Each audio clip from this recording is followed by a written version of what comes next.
Update po tayo sa paghahanda ng DOTR ngayong Semana Santa. Kausapin natin si DOTR Undersecretary for Road Transport and Infrastructure, Mark Steven Pastor. Magandang umaga at welcome po sa Balitang Hali. Magandang umaga po, Sir Rafi, at saka sa mga nakikinig at nanonood sa atin ngayon. Opo, ano po yung parusa na ipapataw sa mga napaulat na insidente ng unauthorized na taas pasahe ng ilang bus company? Ito po, na-issuehan na po ng show cause order ng ating LTFRB at kung ano po yung magiging penalty po nila, that will depend on their explanation po na gagawin. At ito po will be evaluated by our LTFRB. Maaari po itong multa, maaari pong suspension o rebukasyon ng prangkisa. So identified na po itong mga bus companies na po. Ilan po yung kumpanyang ito? 8 po, Sir Rafi. We have already identified them. At kahapon din ho, pagbigay ho ng instruction ni Secretary Panoy Lopez, nag-issue na po ang ating LTFRB ng show cause order. Hanggang kailan niyo po hihintayin yung kanilang tugon? Binigyan ho sila ng 72 hours para sumagot ho dito at ito po i-evaluate ng ating LTFRB. Base po sa inyong monitoring, may nakita ba kayong pagbaba sa bilang ng mga kababayan nating bumabiyahe pa probinsya o nadagdagan? Para po sa road base natin, Sir Rafi, particular dito sa PITX, nung Sunday po, nagpunta ho tayo, ang mga pasahero po, nasa 178,000. Pag ikukumpara natin last year, nadagdagan po ito ng 13,000 dahil last year po 165,000 lang. So marami pa rin ho talaga tayong mga kababayan na bumabiyahe. Bukod ho sa, siguro nakabili na ho sila ng online tickets nila, advance booking po nila even before. At marami po talagang gustong bumahe po itong Semana Santa.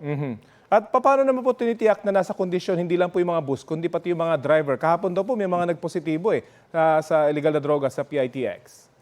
Tama po. Katulad doon nung lagi natin ginagawa pag may mga long weekends po tayo, nagkakanda po tayo ng random drug testing sa ating mga drivers para masigurado pong nasa tama po silang kondisyon sa pagmamaneho. At bukod po dito, in-inspect din ho natin yung mga public utility vehicles. Titingnan ho natin kung recap ho yung gulong, kung nasa tamang kondisyon po. At bukod po dito, yung ating mga enforcers, particular ho sa LTO, umiikot ho sa mga terminals.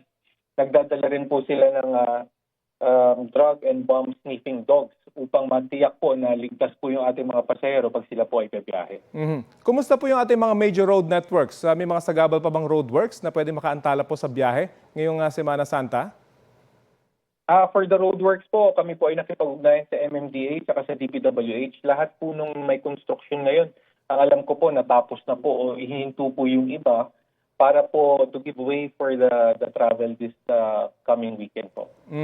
Mapunta naman po tayo sa mungkahing carpooling program ng MMDA. Paano magiging sistema nito? Binabalangkas pa po ng LTFRB at ng MMDA kung ano po yung magiging parameters po dito. Basta ang binanggit po sa atin ng ating mga kasamahan sa LTFRB at MMDA na hihigpitan daw po nilang implementasyon na ito para hindi po maabuso sa tinatawag dating colorum operations. Ang mandato lang naman ho dito ay matulungan yung ating mga kababayan sa pagpasok at pag-uwi nila mula galing sa trabaho sa kanilang patutunguhan na hindi ho nag-iisa lang sila sa sasakyan. Kumbaga, we will maximize yung capacity load po ng mga pribadong sasakyan. Ayun, nabanggit nyo ngayon, posibleng gamitin ito ng mga mapagsamantala kapag sinabing baka maningil yung iba. Paano ito mapipigilan? Opo, yung ayaw po nating mangyari dyan, yung tinatawag natin sa road-based transport na ulo-ulo, yung sisingilin po yung nakasakay doon. So, yung guidelines po na gagawin will ensure na hindi po mangyayari ito. Bukod pa ho dito, magbibigay tayo ng sapat na enforcer sa ating mga kalsada para masigurado pong hindi abusuhin ito at gagawin pang colorum operation. May paalala po ba kayo sa mga operator at driver ng public utility vehicles ngayong Holy Week, gayon din sa mga babiyahe po nating kababayan? Nasa inyo po ang pagkakataon. Salamat, Sir Rafi. Sa ating pong mga kababayan na biyahe itong mahal na araw, siguraduhin po natin na yung ating pong sasakyan ay mga legitimate na public transportation po, at wag po tayong tatangkilik sa mga colorum operations. Sinisigurado po ng inyong kagawaran ng transportasyon na maging ligtas, maayos at komportable po ang inyong magiging biyahe itong Semana Santa. patungo po sa kanya-kanya nating probinsya.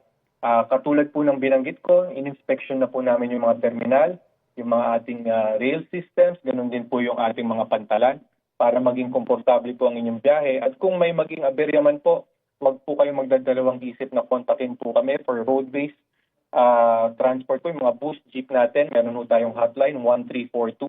Pwede rin po kayong mag-comment or mag-message sa aming Facebook page, ang DOTR Facebook page po, at kami po ay sasagot kaagad. Maraming salamat po, Sir Rafi. Maraming salamat po sa oras na binahagi nyo sa Balitang Hali. Yan po si Yusek Mark Steven Pastor ng DOTR.